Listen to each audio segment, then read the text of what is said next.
Donc ici, nous allons voir comment utiliser WetYourScan.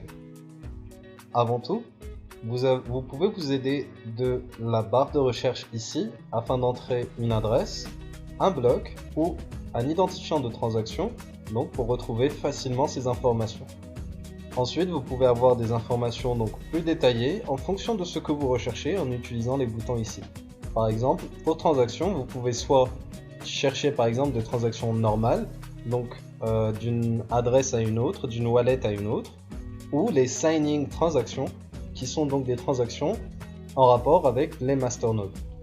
Puis vous avez donc accounts, qui représente donc toutes les adresses ou wallets actuellement actives sur WetYou Blockchain. Puis masternode pour avoir des informations plus détaillées sur les masternodes. Pareil pour bloc, donc pour avoir des informations plus détaillées sur les blocs. Donc en arrivant sur WetYourScan, vous avez ce graphique qui représente le nombre de transactions créées par jour. Ici, le pic a été autour de 300 000 transactions sur 24 heures. Puis vous avez donc transactions. Ici, nous avons donc les dernières transactions qui ont été enregistrées sur le réseau. Actuellement, il y a un total de 1 530 000 transactions enregistrées. Vous ne pouvez en consulter que les 10 000 plus récentes. Donc, vous avez ici TXHash, donc l'identifiant de la transaction. En mettant votre curseur dessus, vous pouvez déjà voir une sorte de condensé des informations en rapport avec cette transaction, et notamment donc son statut. Success signifie que cette transaction a bien été envoyée, qu'elle a bien été confirmée. Si vous voulez avoir plus d'informations, il suffit de cliquer sur More Details.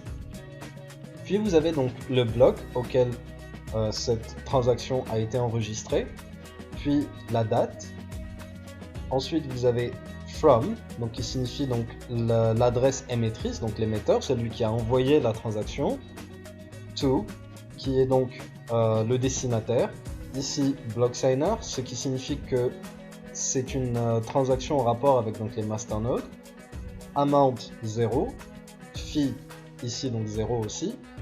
Vu que ce sont donc des transactions en rapport avec les masternodes et que par conséquent ils ont signé un bloc ou qu'ils ont créé un bloc, il est normal que le montant soit de 0.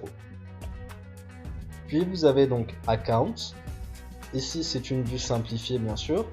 Vous avez donc les adresses, puis un name tag, c'est-à-dire que les adresses sur la blockchain WetYou peuvent être identifiées par un nom. Si vous en êtes le propriétaire, vous pouvez le faire. Puis vous avez donc la balance, puis le rang, donc le classement. Donc ceci est en fait un classement des adresses qui existent donc sur la blockchain en fonction de la balance. Ici vous avez masternode qui est donc le recensement des masternodes actuellement actifs sur le réseau avec donc l'adresse du masternode, son tag, la capacity donc qui est le nombre de zines bloqués par ce masternode, puis owner signifie donc propriétaire, l'adresse qui est propriétaire du masternode, puis latest signed block qui est donc le bloc signé, c'est-à-dire le dernier bloc signé, le bloc le plus récent. Et pour finir, vous avez donc des informations par rapport au bloc, donc le numéro du bloc, la date, la taille du bloc, ici presque 3 mégas, et le nombre de transactions donc dans chaque bloc. Donc nous allons voir maintenant les informations relatives aux transactions.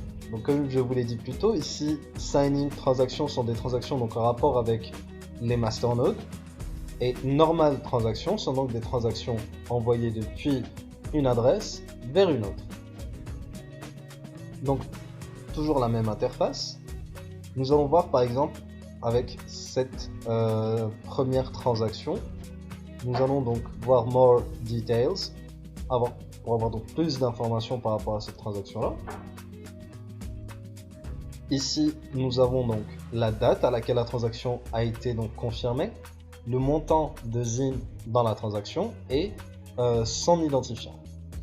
Puis nous avons ici le bloc auquel la transaction a été confirmée, l'adresse de l'émetteur et l'adresse du destinataire.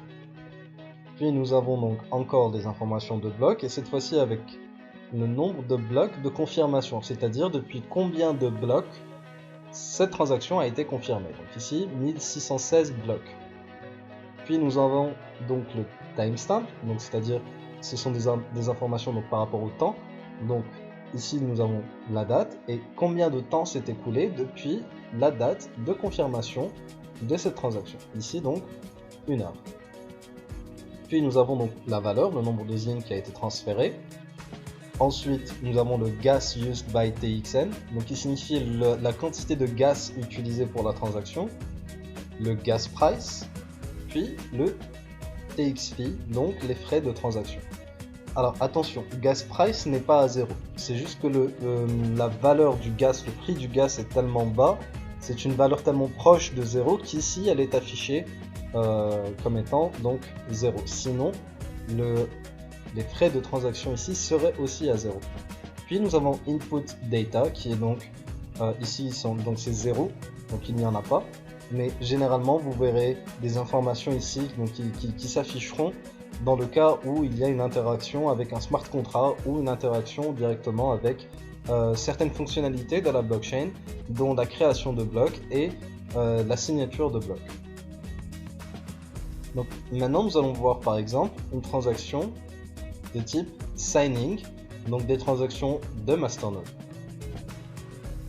Donc nous prenons pareil, la première au hasard, more details. Donc nous avons à peu près le même type d'informations qui sont montrées, donc toujours la date, le nombre de zines, l'identifiant de la transaction, le bloc à laquelle la transaction a été confirmée, l'adresse de l'émetteur, l'adresse du destinataire, puis donc les informations détaillées. Ici vous remarquez donc qu'il n'y a pas de zine envoyée et que les frais de transaction sont donc à 0. Parce qu'il y a justement un input data ici, donc c'est une transaction en rapport avec un masternode, donc ce masternode a soit signé un bloc, soit créé un bloc. Puis nous allons dans Accounts, et ici nous pouvons donc voir, vous voyez nous avons donc plus de pages, donc possibilité de voir plus d'adresses différentes. Donc si nous en prenons une au hasard, par exemple celle-ci, voilà, maintenant nous allons avoir donc plus d'informations par rapport à cette adresse. Par exemple, ici vous avez donc la balance, donc combien de zines sont sur cette adresse, et la valeur donc du portefeuille. Ici vous avez donc un code QR pour pouvoir l'utiliser facilement, et le bouton donc copie pour copier l'adresse. Donc dans cette partie, vous avez donc plusieurs tabs, donc plusieurs onglets. Donc in transaction qui signifie donc transaction entrante. Donc encore une fois les mêmes informations donc, que nous pouvons constater ici par rapport aux transactions. Donc le TX hash, le bloc, la date, l'émetteur, le destinataire. Ici grisé parce que nous sommes déjà sur donc, les informations du destinataire, le montant de zine qui a été envoyé et les frais de transaction. Donc si nous allons voir dans out, ici il n'y a pas de transaction out parce que cette adresse n'a pas envoyé. Il n'y a pas de transaction interne parce que cette adresse n'a pas encore eu d'interaction avec des smart contracts. Il n'y a pas de bloc créé, donc created blocks. Il n'y a pas de bloc créé parce que ce n'est pas donc une adresse de masternode. Et il n'y a pas d'event, donc encore une fois parce qu'il n'y a pas eu d'interaction avec un smart contract. Et rewards, donc ici il n'y a toujours rien parce que cette adresse n'a pas voté et n'est pas propriétaire d'un masternode. Maintenant, si nous allons dans masternode, ici nous avons donc l'adresse du masternode et son propriétaire. Donc si nous allons voir plus d'informations sur l'adresse d'un masternode, nous allons voir qu'il y a donc ici il y a une transaction in de 1 zine. Voyons bien que il y a encore un zine sur la balance. Puis transaction out. Ici ce sont par exemple toutes les informations qui ont été envoyées au block signer, qui est donc l'adresse, l'adresse ou plutôt le contrat qui s'occupe donc de la gestion des blocs, donc la création des blocs et la validation des blocs et l'enregistrement de toutes ces informations là dans la blockchain. Il n'y a pas de transaction interne parce qu'il n'y a pas donc d'interaction avec un smart contract. Par contre, nous avons toute une liste de blocs créés, donc created blocks, par ce masternode. Donc nous avons ici le numéro du bloc, l'âge du bloc, c'est-à-dire cela fait combien de temps que le bloc a été créé, le nombre de transactions dans le bloc et la quantité de gas utilisée. Toujours pas d'événement, car toujours pas d'interaction avec un smart contract. Mais ici vous voyez, même si c'est l'adresse d'un masternode, il ne reçoit pas donc les rewards ou les récompenses par rapport à la création de blocs. Donc celui qui va les recevoir, ce sera donc l'adresse du propriétaire, qui est donc celle-ci. Alors, comme ce sont donc des récompenses, elles ne seront pas affichées dans une transaction, mais plutôt dans reward. Donc ici, nous pouvons voir, nous avons donc l'époque. Donc une époque représente 900 blocs. Chaque bloc étant séparé de 2 secondes, il y a donc un délai de 2 secondes dans la création des blocs. Ce qui nous donne donc 1800 secondes ou 30 minutes. Donc chaque époque représente 30 minutes. Donc 900 blocs. Donc ici c'est l'époque numéro 241. Le masternode en question est celui-ci. Donc les masternodes donc, peuvent avoir un nom, donc celui-ci a un nom. Le nombre de blocs signés, donc ici 900. Puis nous avons donc le reward ou la récompense ici de 17,85 zin. Puis nous avons donc la raison et l'âge, donc cela fait combien de temps que ce reward, que cette récompense a été envoyée. Puis nous allons voir donc la section bloc. Ici nous avons donc plus d'informations par rapport au bloc, donc notamment la height ou alors le numéro du bloc, l'âge, combien de temps ça a fait combien de temps que donc le bloc a été créé, le nombre de transactions dans le bloc, le créateur, donc l'adresse du créateur du bloc, puis vous avez donc ces informations là que nous n'allons pas voir pour le moment. En cliquant ici donc sur le numéro du bloc, nous allons avoir plus d'informations très détaillées par rapport au bloc. Donc avec les transactions qui ont été créées dans ce bloc et les masternodes qui ont pris part à sa création et à sa vérification. Donc en revenant dans le bloc, il y a encore une information importante qui peut être donc consultée, qui est donc les époques.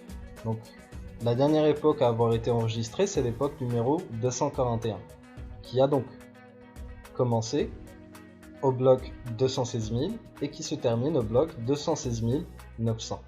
Ici nous avons donc la durée de cette époque, ici 1800, donc 1800 secondes, le nombre de masternodes qui y ont participé et le nombre de votants qui y ont participé. Ici par exemple vous pouvez voir qu'il y a 1812 secondes, c'est-à-dire qu'il y a un retard de 12 secondes à l'époque 240. Donc ce n'est pas inquiétant, c'est normal, il arrive parfois que la blockchain soit un petit peu en retard, voire un petit peu en avance. En allant voir par exemple en prenant l'époque 241. Voilà, donc nous avons aussi des informations assez détaillées par rapport à cette époque, ce qui s'est passé. Donc, notamment toutes les personnes, toutes les adresses qui ont reçu donc des rewards par rapport au vote. Puis nous avons donc les rewards, les récompenses par rapport au masternode. Ici /node signifie les nodes qui ont été donc retirées de la liste des bénéficiaires des récompenses. Donc nous allons voir maintenant par exemple comment utiliser cette barre de recherche. Ici je vais donc coller une adresse normale, une adresse au hasard, puis appuyer sur Enter. Voilà, nous sommes directement renvoyés donc sur l'historique de cette adresse avec donc toutes les transactions entrantes, les transactions sortantes, internes, création de blocs, les événements et les récompenses. Ici donc nous pouvons faire pareil que pour l'adresse en copiant par exemple cette transaction, cet identifiant de transaction, puis en allant ici dans recherche, coller, puis entrer.